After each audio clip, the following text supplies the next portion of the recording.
Good morning. Good morning. Minnie is shy. She wasn't telling Pastor she wouldn't do it, but she's shy. She doesn't like to speak out in public. She gets real nervous when she has to get up before a crowd. I'd like to say good morning to all of you. Good morning. Lady Deborah is not here, so you got me instead. All right, let's turn to Numbers chapter 16. Numbers chapter 16. She had started there when she gave us several questions to answer. And you know, one of those questions stuck with me because I often think about how you can be misled by people if you don't think for yourself. This is Korah's rebellion. And before you rebel or start a rebellion in the church, you better remember this. God does not like it. Whether you're right or wrong, it's not your place to start anything in the church. So it's a lesson to all of us about not taking part in any disturbances or shutting them down if you know they're going on. Let's look at verse 1. You know, Korah wanted to be the leader. And if you have not been chosen to be a leader, then you need to stay in your place and not try to push somebody else out who's leading you. You need to be a good follower. But you need to be a good follower before you can be a leader. So let's look at what he did. It says, now Korah, the son of Izhar, the son of Kohath, the son of Levi, remember that name, and Dathan, and Abiram, and the sons of Eliab, and On, the son of Peleth, sons of Reuben. You remember Reuben?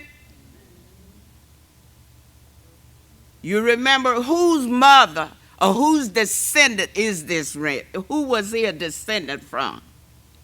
Reuben. Leah's child. It was Leah's child now who's taking part in this stuff. Let's look at Jude 11. Jude 11.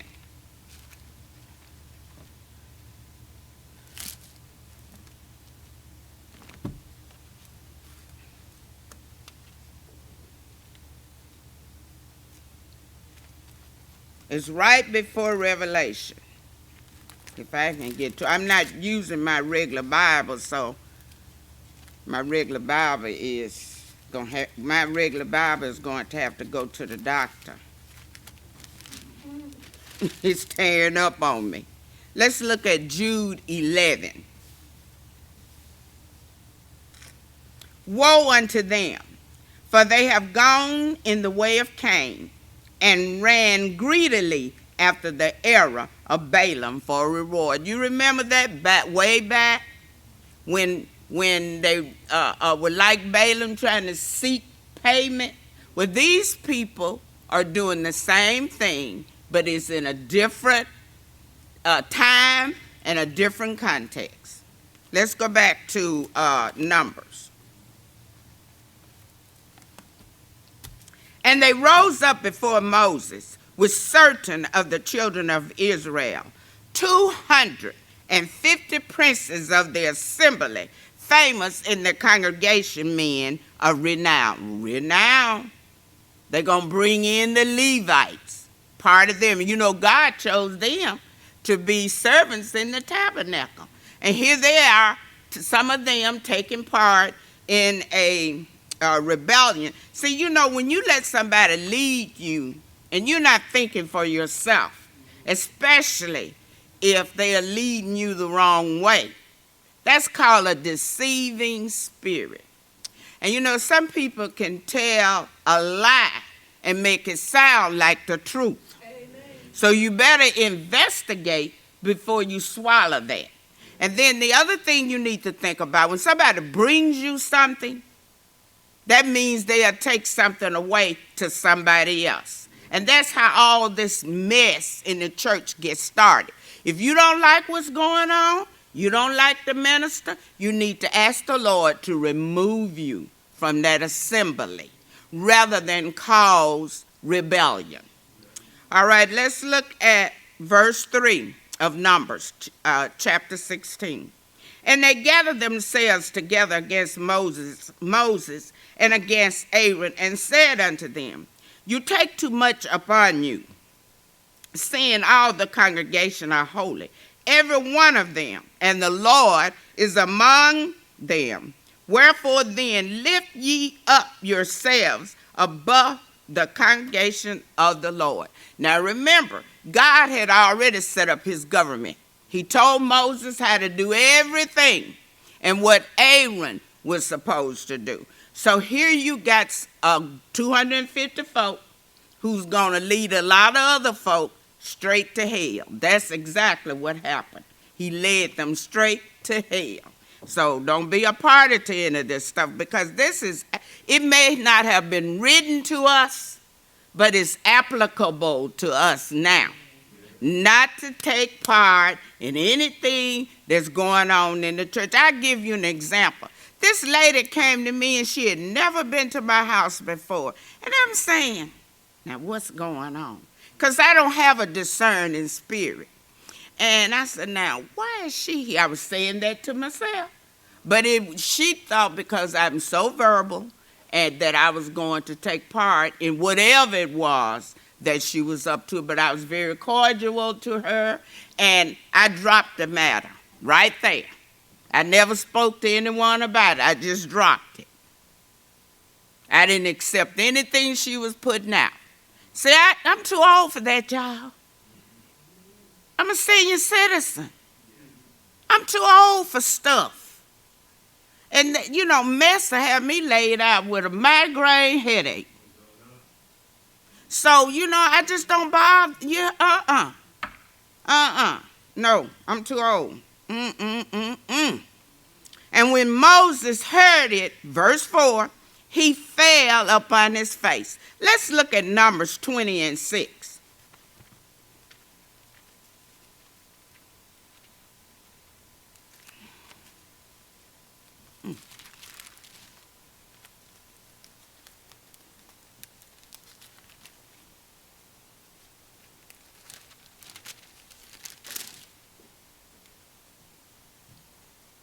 It says, Numbers 20 and 6 says, And Moses and Aaron went from the presence of the assembly up unto the door of the tabernacle of the congregation, and they fell upon their faces, and the glory of the Lord appeared unto them.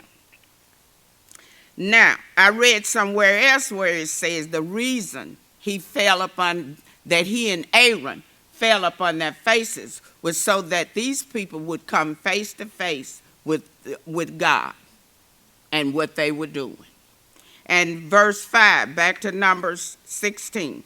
And he spoke unto Korah and unto all his company, saying, Even tomorrow the Lord will shew you who are his and who is holy, and will cause him to come near unto him, even him whom he has chosen will he cause to come near him. And what he's saying to them is, and what they're saying is, they could feel Aaron and Moses' shoes.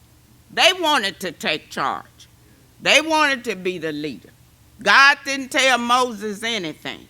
Now, they saw all the miracles that had been worked. They saw how God fed them. They saw he gave them water. He took care of them all the way to the promised land. But they did one thing wrong. When the spies came back, how many believed the report? 2. Wasn't but 2. So it caused them to do what? Wonder. Because they still did not believe that God would take care of them and the promise that he had made them. Not only that, I'm thinking, Jean's words, that they wanted something. You know, when God wants you to do, you got to work at it. And these people wanted stuff dropped in their lap. I'm believing. That's Jean saying it, not biblical. But I'm thinking they wanted it easy. And a lot of times when God gives you an assignment, it isn't going to be easy. It's going to be hard. I don't see anybody want to step in a minister's place. I don't. Because, you know, I had a minister's wife to tell me once how she has been sitting in church and heard how the women or the people were talking about her husband. Now, see, that wouldn't be me, because I'd have turned the church out that day. So, you hear them saying these things about your husband, and you got to sit through that. No. All right, let's look at verse 6. This do, take your censers, Korah, and all his company. Now you must remember, the censers were to be used only by the high priest. But I'm assuming since they wanted to take charge, Moses gave them those censers and let them fill them like they wanted to. We'll see. He said, put fire therein and put incense in them before the Lord tomorrow, and it shall be that the man whom the Lord does choose, he shall be holy. You take too much upon you, you sons of Levi. Remember those Levites, some of them are taking part in this rebellion. And you know, that's amazing how people can mislead other people and they follow them. That's amazing to me. I guess because I've never been a follower and I think for myself. All right, let's look at Leviticus. And the other thing is, I'm very loyal. You can be a devil. If you my friend, I'm going to stick up for you if you're my friend. And that's just me. And you know, loyalty is a characteristic that God wants all of. That's biblical, y'all. That is biblical. Loyalty. And you know, we as black people can easily be persuaded by somebody else. And I'm talking about us. And we need to start thinking for ourselves and not be led by our nose by anybody. But let's look at Leviticus 10. And you remember Nadab and Abihu, the sons of Aaron? They were priests. Took either of them, his censer, and put fire therein. And what happened? God killed them dead because he called it a strange fire. He killed them dead. And you know, these people have forgotten all of that because of 250 people misleading them. Let's look at verse 8. And Moses said to Korah, hear, I pray you, you sons of Levi. Seems it but a small thing unto you that the God of Israel has separated you from the congregation of Israel to bring you near to himself, to do the service of the tabernacle of the Lord, and to stand before the congregation to minister unto them. He was talking to the tribe of Levi.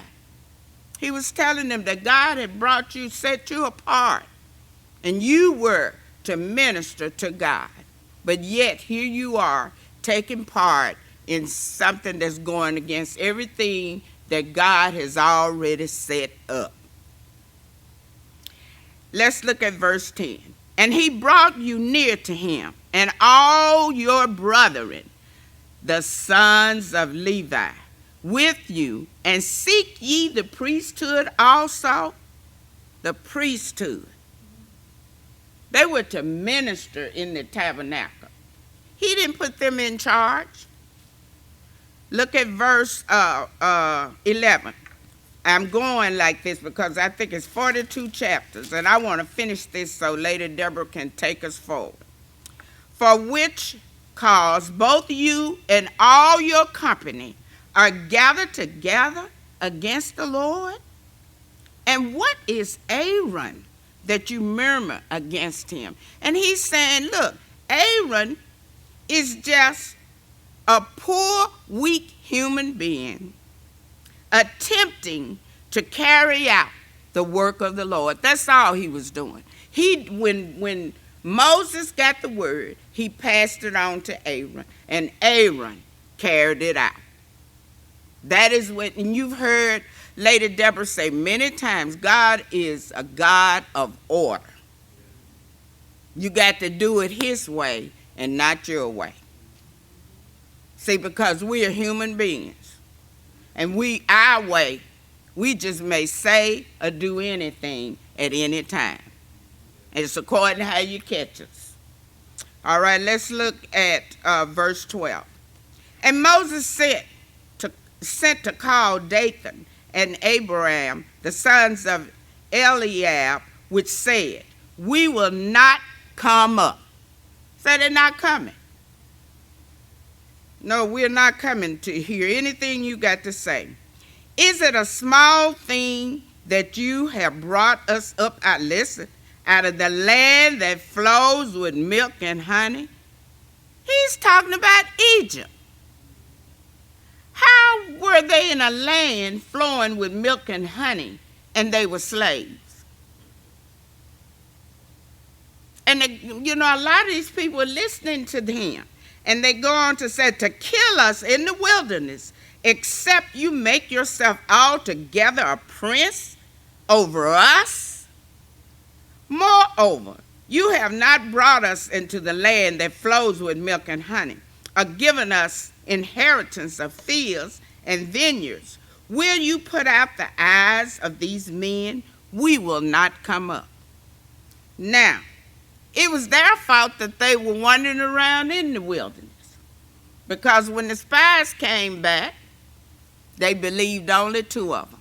Because they told them, it's there. All we have to do is go and take it. And they got scared. Because the other spies told them that there were giants. Well, they'd had other giants, y'all. And God brought them through. That's just like us having giants.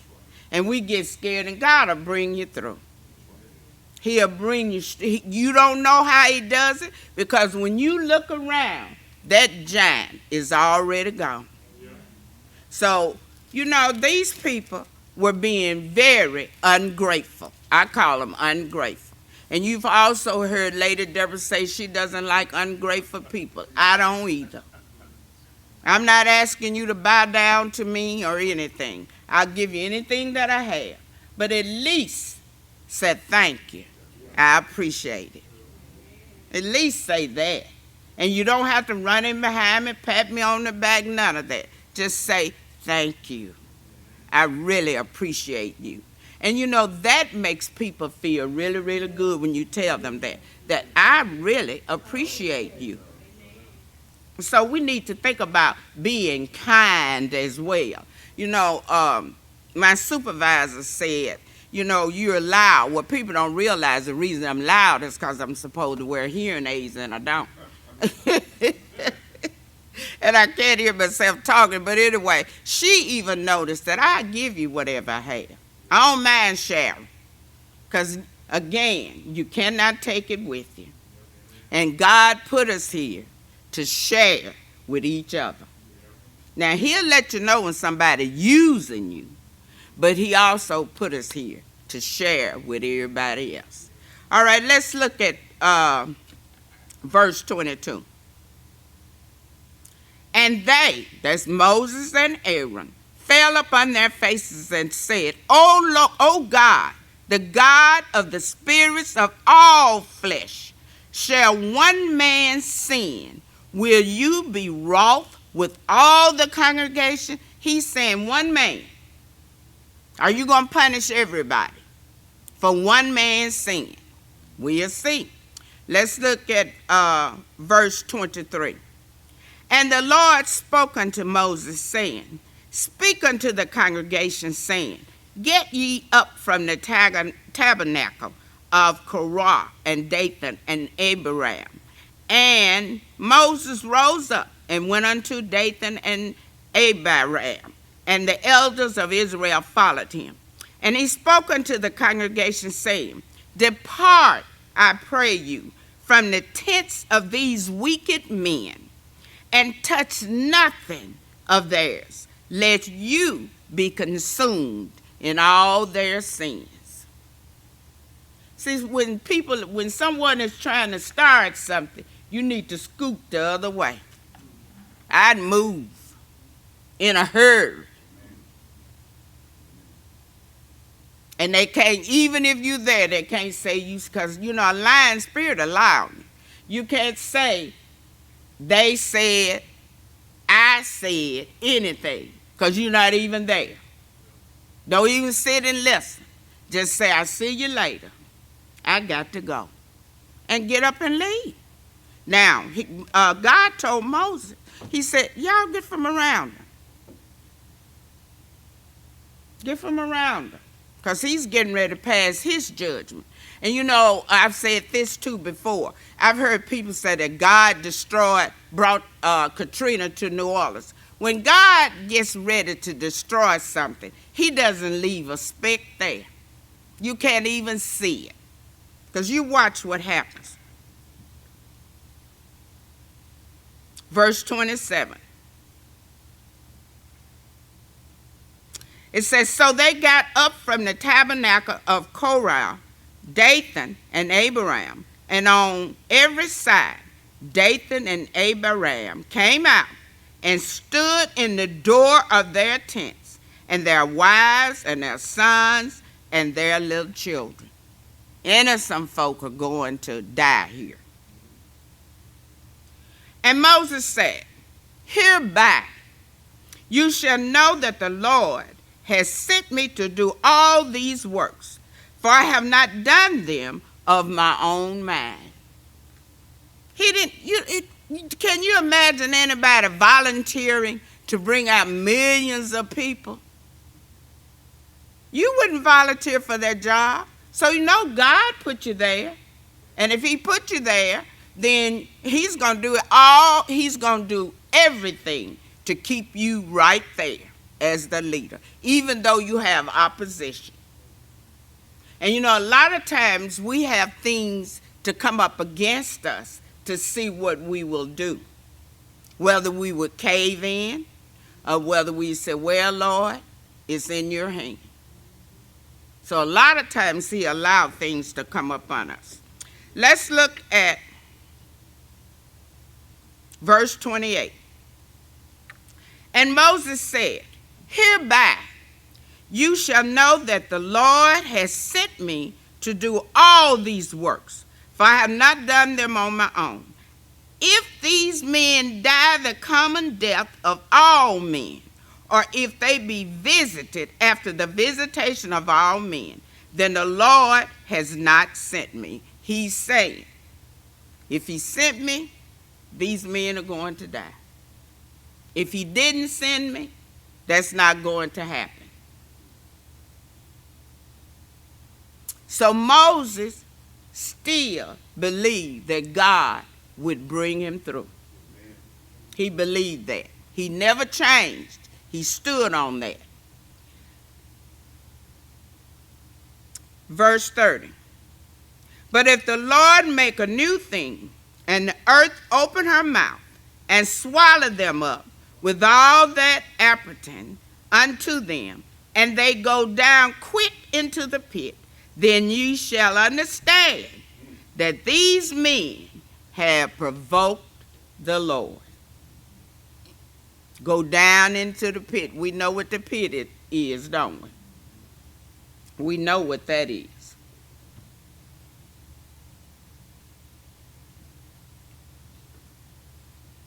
Verse 31.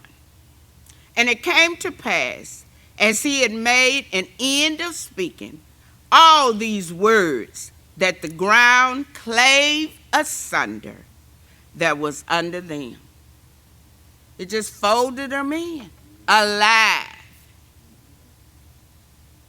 Folded them in. Because they went against, God set up everything the way he wanted it to go. And if he had wanted Dathan and those others in charge, he would have placed them in charge. He would not have chosen Moses. Because Moses, remember, he didn't want it at first. He said, I stutter. I can't talk good. And then God told him, you tell Aaron what you want to say, and he'll say it. I know I wouldn't have wanted that responsibility. 1 million people, more than 1 million. I wouldn't have wanted that. And they're constantly complaining. I hate a complainer. I truly do. They make you tired. They wear you down when you're around someone who complains all the time. And that's what these people did. He led them out of Egypt. When he fed them, they got upset because they were eating the bread. Then they said they wanted meat. God gave them meat till it was running out their nose and ears and everywhere else, because he was tired of them complaining too. All of the miracles. They wanted water. He told Moses how to get the water. And these people are still complaining. And then you turn around and follow somebody else.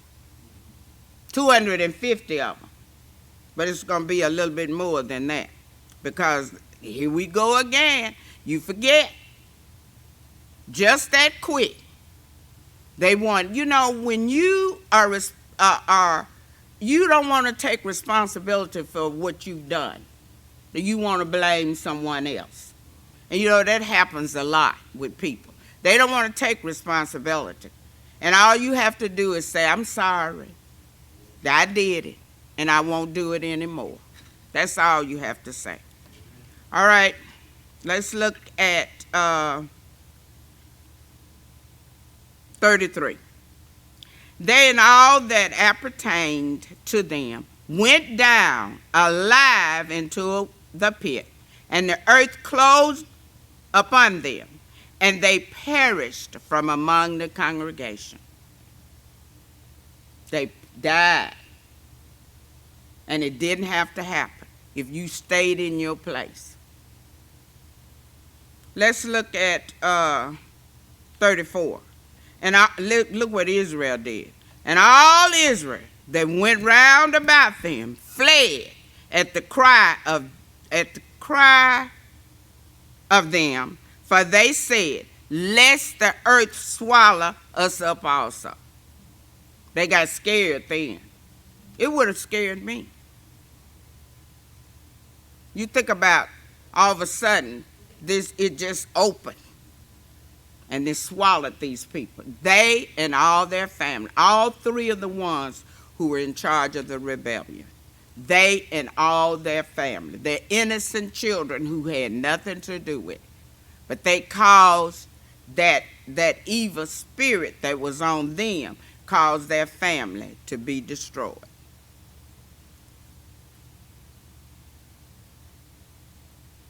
Verse 35. And there came out a fire from the Lord and consumed the 250 men who offered incense. And you remember I read that about the censers were holy. They were hallowed. They were used in the tabernacle. And only the high priests used them. And all 250 had censers because they wanted to be in charge. Let's look at 36.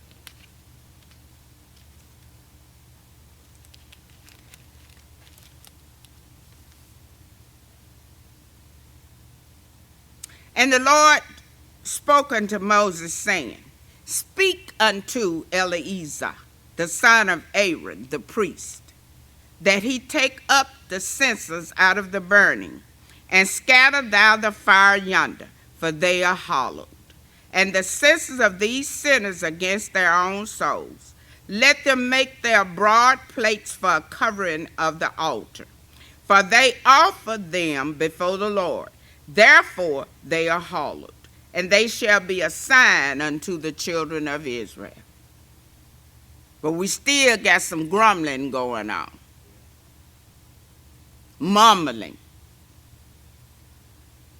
You know, people talking under their breath. Let's look at 39. And Eleazar the priest took the brazen censers, wherewith they were burnt, had offered, and they were made broad plates for a covering for the altar, to be a memorial unto the children of Israel, that no stranger, which is not of the seed of Aaron, come near to offer incense before the Lord, that he not be as Korah and as his company, as the Lord said to him by the hand of Moses. You know, that rebellion is awful.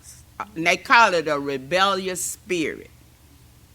And you know, my mother used to say to me, a rebellious child shortens his days. So that lets you know rebellion is not a good thing. And I've seen that happen many times where children were rebellious against their parents, and something did happen to them. And you know, now our youngsters don't look at a situation and make it applicable to them so that they don't do that. Our children don't do that anymore. All right, let's look at 41.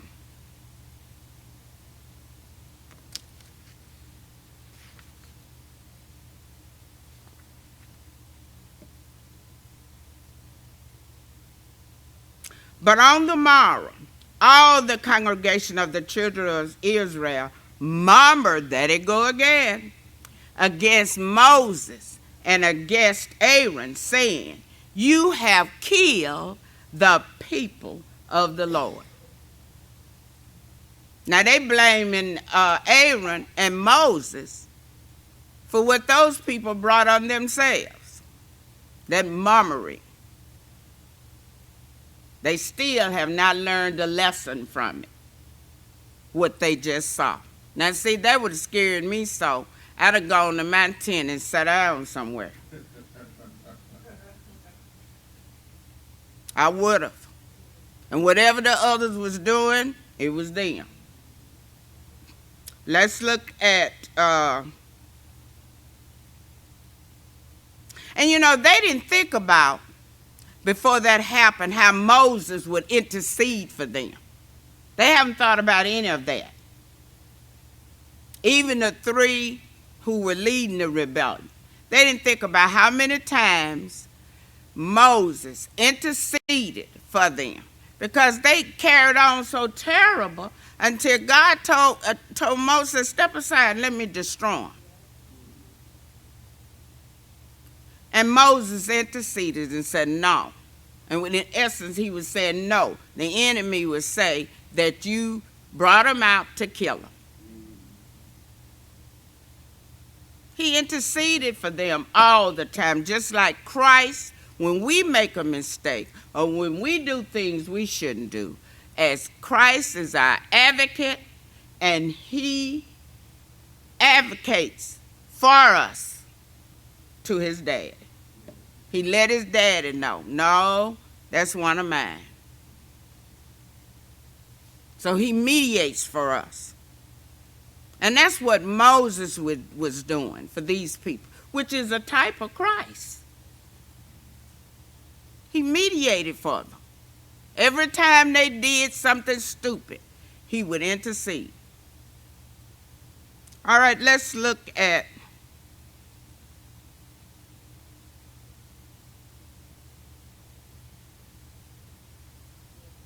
42. Okay. And it came to pass, when the congregation was gathered against Moses, here they go again, and against Aaron, that they looked toward the tabernacle of the congregation. And behold, the cloud covered it, and the glory of the Lord appeared. See, they should have shut up right then. Shouldn't have said another word. Because Moses was interceding for them. Again, and the Lord spake unto Moses, saying, Get you up from among the congregation, that I may consume them as in a moment. And they fell upon their faces. He said, step aside. Still murmuring. After they saw these people, all their family, all their belongings, the sheep, the goats, everything that belonged to those people went down in the pit. Nothing was left of theirs. That's why he said, get away from them. Move away. And everything they owned went to hell with them. And look what, and Moses said unto Aaron, Take a censer, put fire therein from the altar, and put on incense, and go quickly unto the congregation, and make an atonement for them. For there is wrath gone out from the Lord. The plague is begun. They made him angry. Disbelief. Didn't believe God would take care of them. It was their fault they were in the wilderness. It wasn't Moses and Aaron probably could have gone on to the promised land. But they had to stay there with those people to lead them and intercede for them. And all of us need intercessors. Because there's sometimes you cannot pray. All of us need someone to pray for us. Because sometimes you can be in so much pain until you cannot pray for yourself. And you need an intercessor. All right. Aaron took the censers. Remember, those censers were basically hallowed, which means they were sacred. And they weren't thrown away because they belonged in the tabernacle. They were not thrown away just because of Korah. And Aaron took as Moses commanded and ran into the midst of the congregation. And behold, the plague was begun among the people. And he put on incense and made an atonement for the people. But still some people died. All because they were murmuring.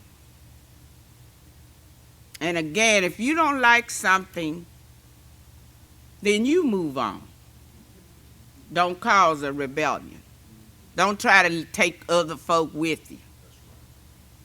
And you know, we like, when we are doing something that's not right, we want other folk with us. And some people will say to boost them up. But see, I've never been a follower, never. I'll stand by myself. You can't lead me by the nose. And I've always been like that. There was an incident at the church that I came from that I had to sit through. And listen, I was all by myself except for my husband. But they couldn't change me. And they certainly could not change him. Because Foster's the type of person, he can take you or leave you. So we were by ourselves except for our family. And that's a terrible feeling to be in a place like that. Because you still want to be accepted by other folk. That's human nature. But if it's wrong, y'all, get away from it. And if you have to stand by yourself, stand by yourself. When they heard these people plotting to overthrow Moses and Aaron, the Levites should have fled, because God was going to take care of them anyway. He had set them aside. And he was going, everything that goes into that temple, so much of it went to the Levites. They didn't have to work. All they had to do was take care of God's, I'm going to call it a church. That's all they had to do, was take care of that. But instead, you allowed, and I read somewhere where this Korah his tent was close to Reuben's. So I can imagine before all 250 of them got together that Korah went to Reuben and started this stuff. Okay, when Reuben became a part of the plot, then some of the Levites followed Reuben. See, that's how the lying spirit starts. It may start with two people. Then what they'll do is, in our modern age, get on that phone. And they can tell a lie and make it sound so real, and we are so gullible, a lot of us, that we'll follow it. We'll get right on, yeah, hop on the bandwagon. That's how gullible we are as black people. And we ought not to be that. You know, now you can buy anything you want to, live in any kind of house, the houses you didn't build. Think about it. You're living in houses that you didn't build. You can buy any kind of car you want. All you got to do is sign that dotted line. You eat what you want to. You go where you want to. So you don't have to be a part of anything. And you don't have to allow somebody to pull you in, because they got to have a group. That devil has to have a group. And why that's so, I don't know.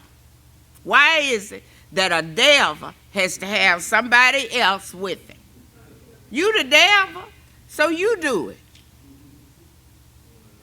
You go and do it. All right, this is what happened.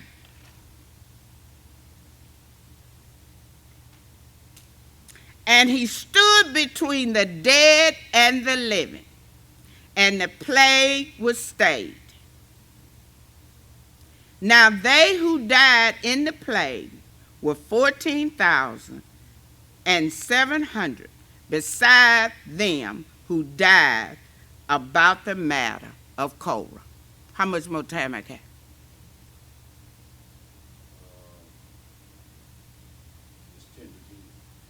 I have to close down there. And Aaron, I had some scriptures I wanted, different ones to read. Lawrence, find 1 Corinthians 1 and 23. Lawrence. Jeannie, find 1 Corinthians 2 and 2. Tyra, find Ephesians 2, chapter 2, and I want you to read 13 through 18 if we have the time. And Jackie, I want you to do Colossians 2, chapter 2, verses 14 through 15.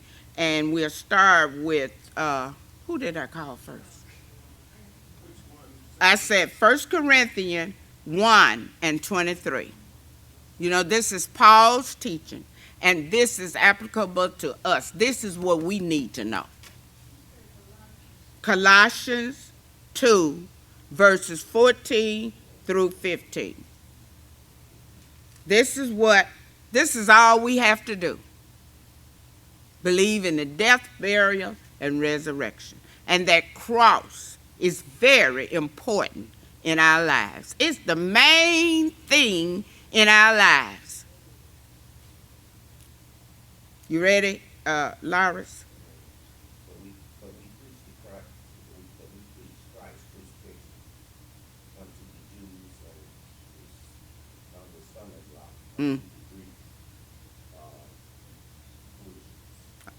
okay. What Paul is saying is, it's the cross. It's the death, burial, and for us, it's the death, burial, and resurrection. The blood, you plead the blood. The cross, keep that in front of you because you know what Christ did for us on the cross. Okay? Corinthians 2:2.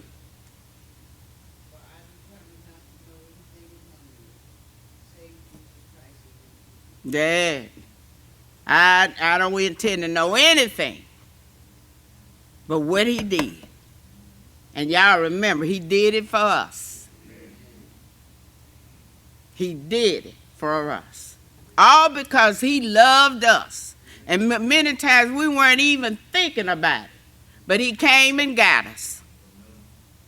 He came and got us. All right, Ephesians 2:13-18. Read louder because I can't hear.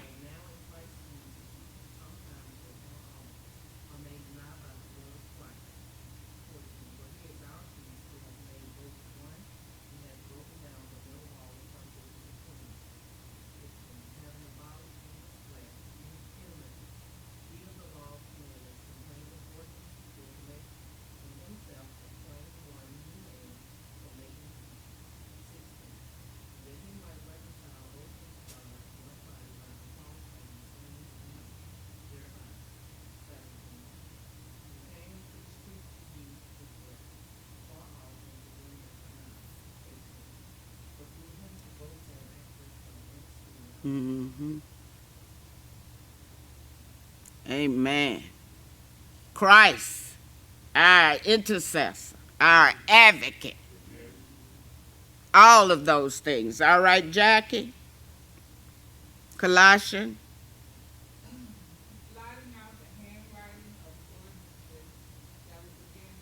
Mm-hmm.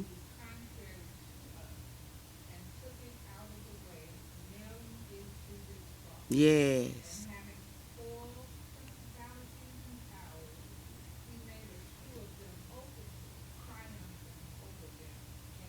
Amen. Amen. He did all of that when he went to the cross. Everything.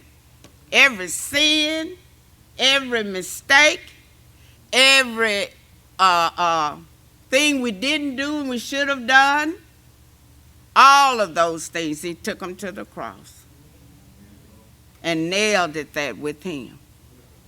And he loved us so much that he gave up his life for ours. And what this lesson is saying to us in Numbers is that if we have a leader over us, good or bad, God put him there. He wouldn't be there if God hadn't put him there. And what we are not to lead a rebellion against him. That's what this lesson is teaching us. That a rebellion spirit will cause you to have problems. It may not be right then, but it'll be later on.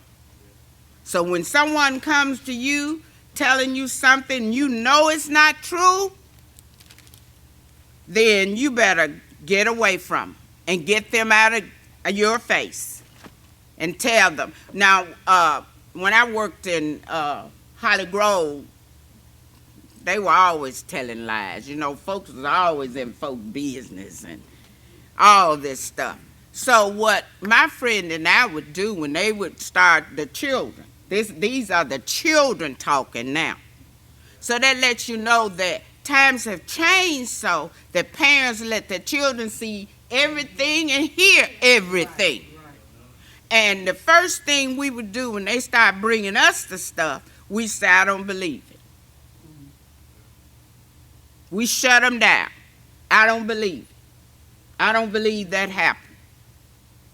So you can stop a lie. Amen. And in Helena, West Helena, we know how they are. It's called, running their mouth, talking about stuff they don't know about, into other folks' business, and wanting to put other folk down. Don't like you because of the clothes you wear. Don't like you because of the car you drive. Don't like you because of the way you hold your head. Don't like you because of the way you swing your arms. You know? Foolishness. And we are not, as Christians, we are not to participate in that. Jealousy is an evil spirit, y'all. The Bible says jealousy is as cruel as the grave. That's right. Because if you're jealous, you'll do something you shouldn't do. And that's my lesson for today.